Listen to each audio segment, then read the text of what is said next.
Before we begin, thank you very much to one of my favorite returning names ever, Dr. Poopy P. McButtface Jr., recently widowed. Thank you for rejoining the Patreon campaign. Now, it is important to note, I'm pretty sure tomorrow's shoutout is the same person, and they just accidentally doubled up. So, I'm still gonna shout out both just in case. And next shoutout is, gonna be just as weird, so look forward to that.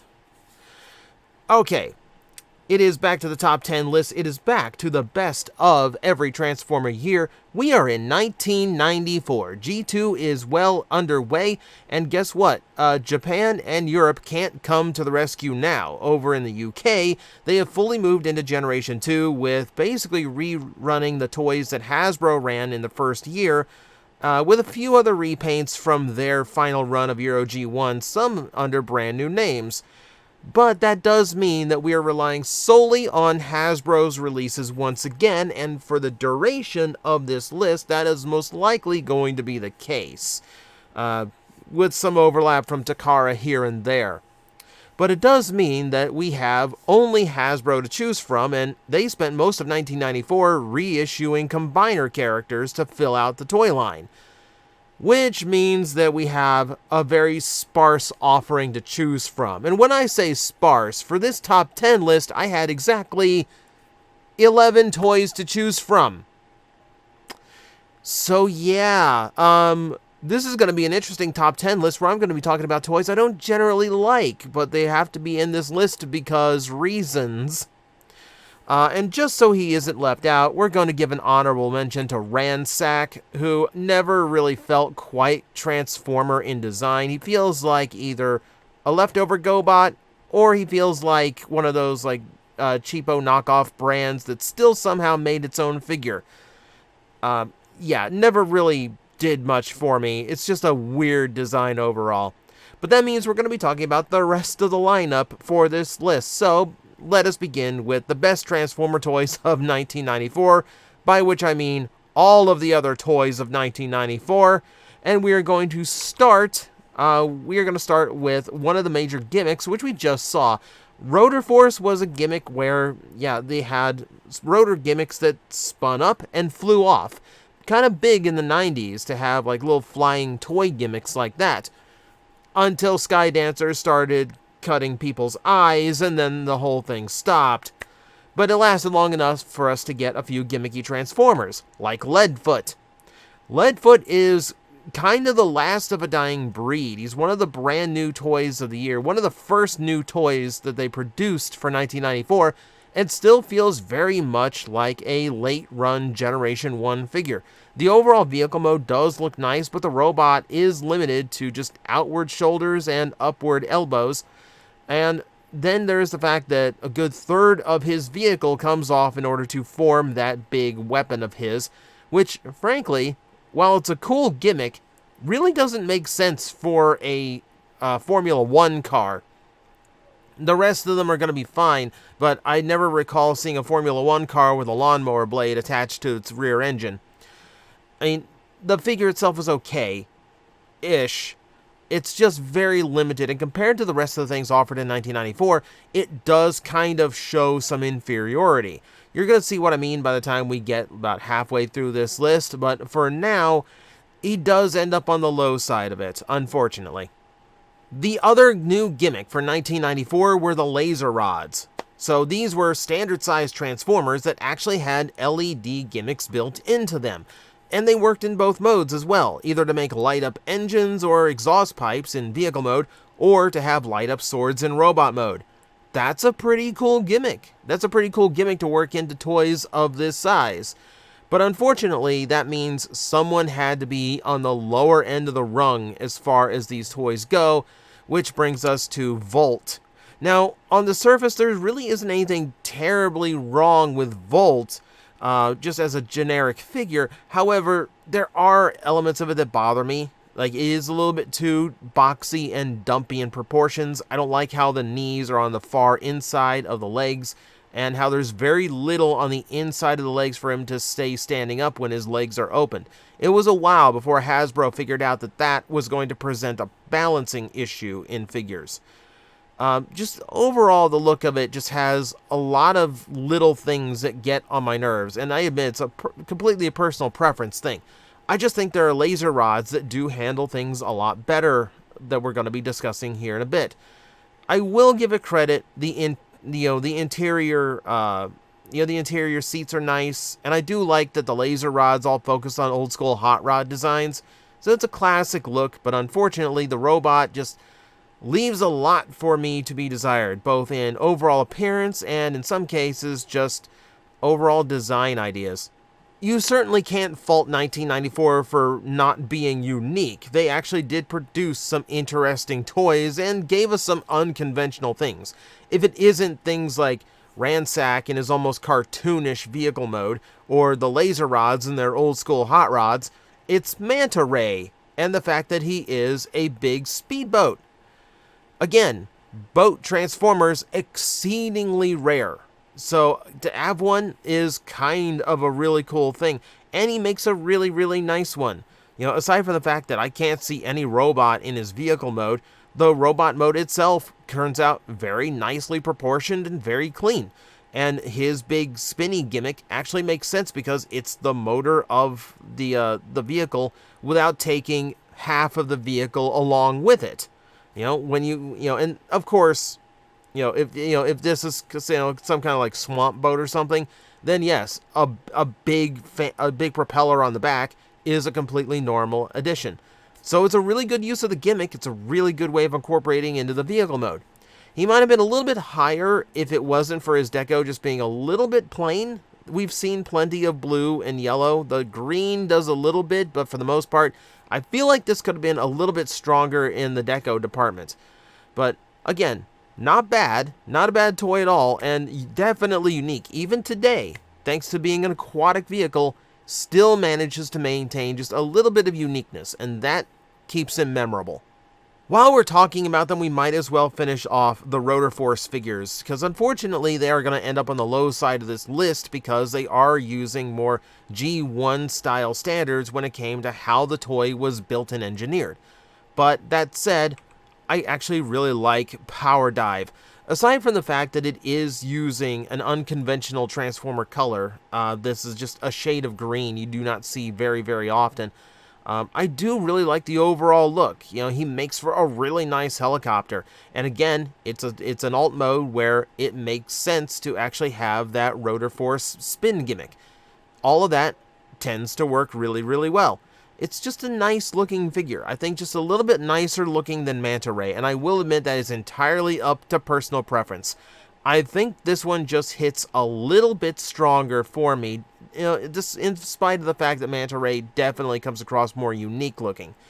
I think it also has to do with the fact that he is actually articulated at the shoulders to go up and down rather than stuck at the elbows, which was true of both Manta Ray and Leadfoot. So he does have a better point of articulation than his brethren in his gimmick.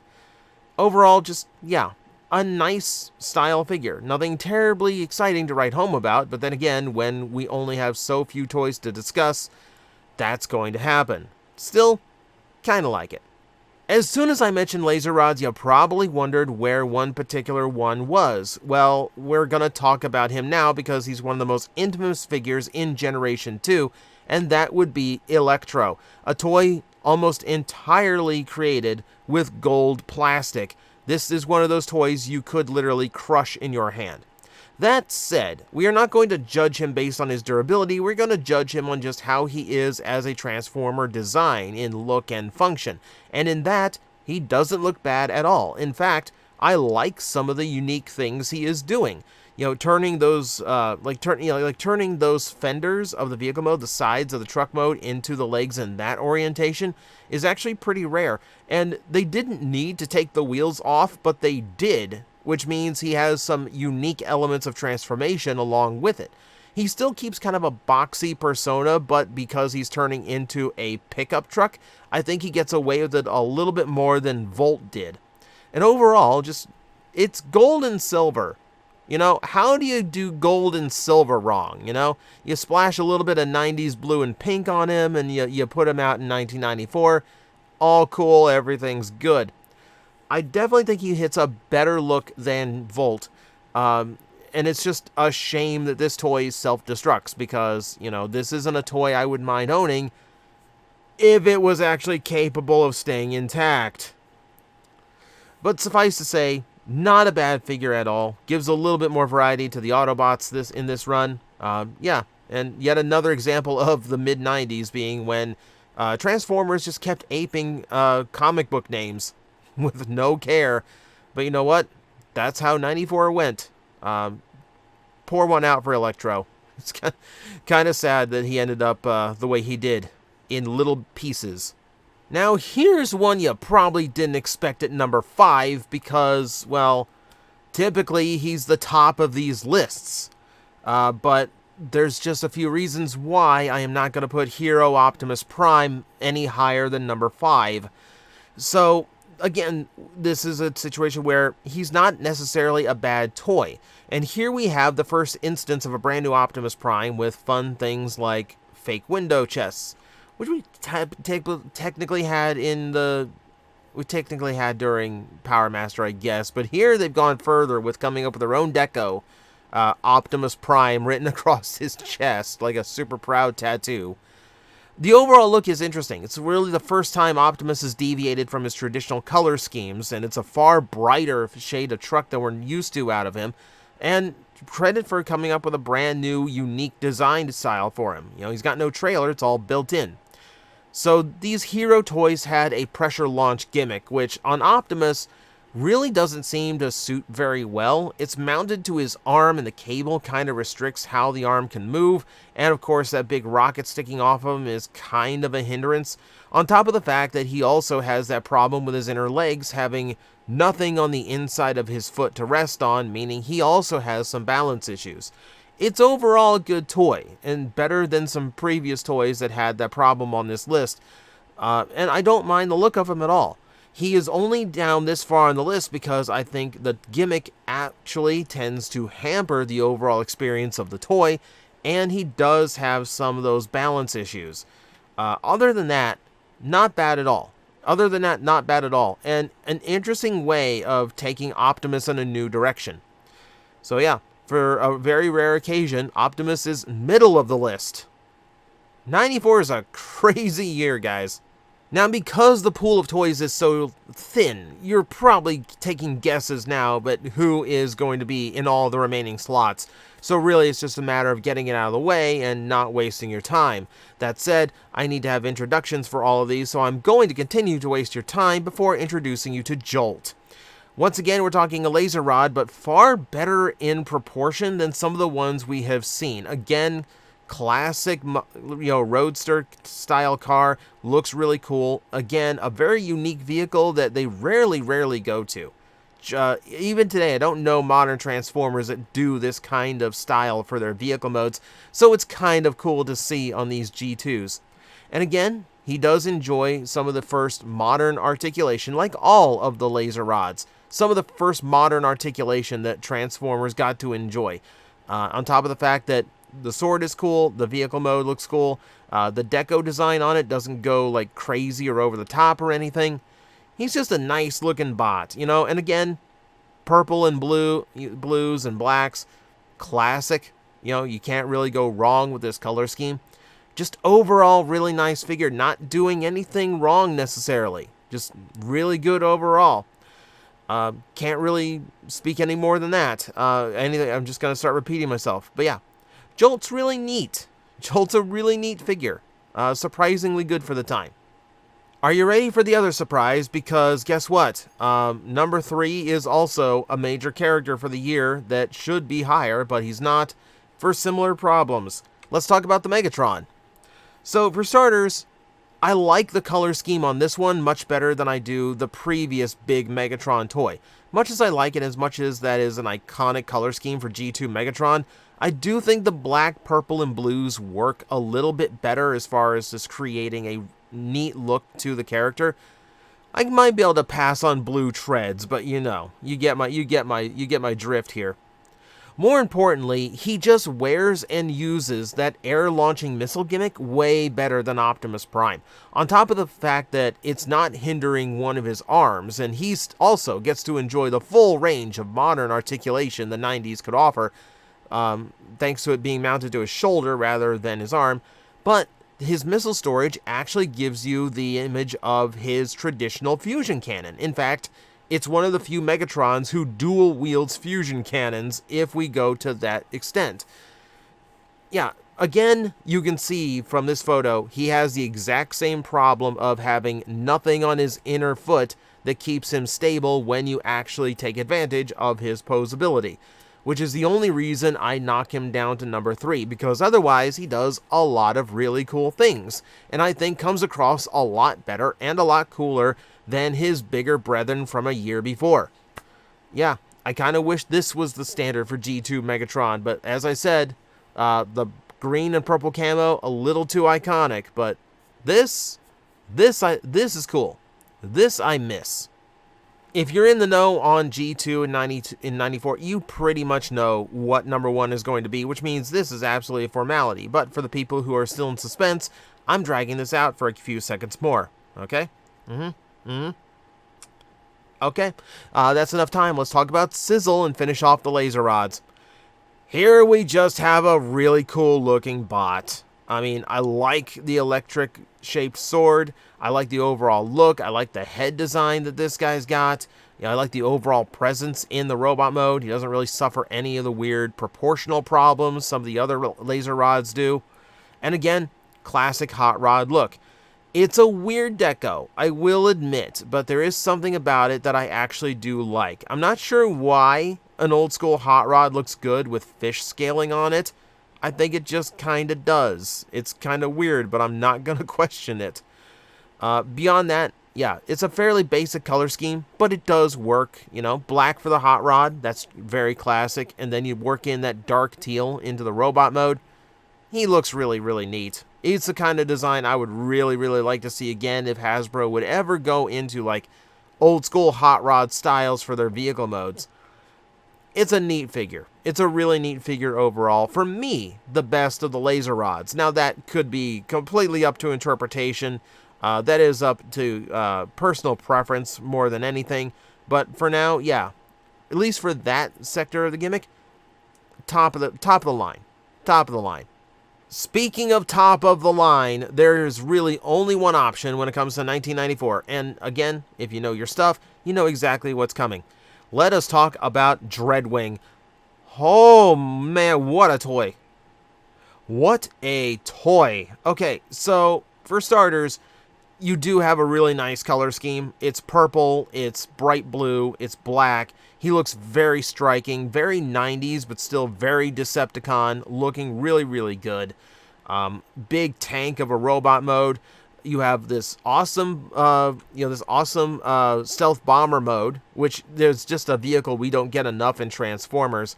He's got the rotating missile battery gimmick, so he can rapid fire missiles. That's really cool. He has more missile launchers besides that. He can drop missiles in his vehicle, in his jet mode. And then you have the fact that he triple changes into a tank. And this weird battle station thing. I don't know what the thing in the lower right is, but he can do it. He can do it. It's just a super cool figure overall. It's a super cool figure. And it's not even alone because this was a multi-pack figure, so we also have to talk about Smokescreen. Don't question why his name is Smokescreen when he's obviously a Decepticon jet based on the Seekers. Yeah, this is, again, super cool. He can mount the big launchers that are individual that either can use as an accessory weapon. He's got really, really good articulation for his era. And then, yes, he can combine with Dreadwing. He can slot into the back to make a super jet. Super good. Super good. This design and this engineering on this toy is so good that 10 years later they would reuse it for an Energon toy, and to this day people think that it's a retool of that toy. No, it's not. No, it's not. It's just a super cool set of figures. Super cool set of figures. Yeah, there is no question. There is no doubt. Hasbro put their best foot forward when it came to Dreadwing and Smokescreen. So there's a reason why they kept reusing these molds over the years. They are just that good. It's a lot of fun. Really fun set. And that is a great way to cap off our list. Like I said, probably the thinnest year we've covered so far. 95 is going to be a little bit weird. So we got through the trenches of like the Euro and Japan days when Hasbro was asleep. But 1995 is going to be the last year where we're really in the weeds as far as releases go, because we're going to have to talk about some oddballs to get the list filled out. That said, it's going to be the last year that it's going to be like that. From then on, smooth sailing with plenty of options. So, we got through it. We got through the worst of it. So, if you've been following these, thank you very much. I do appreciate it. And as always, I will see you next time.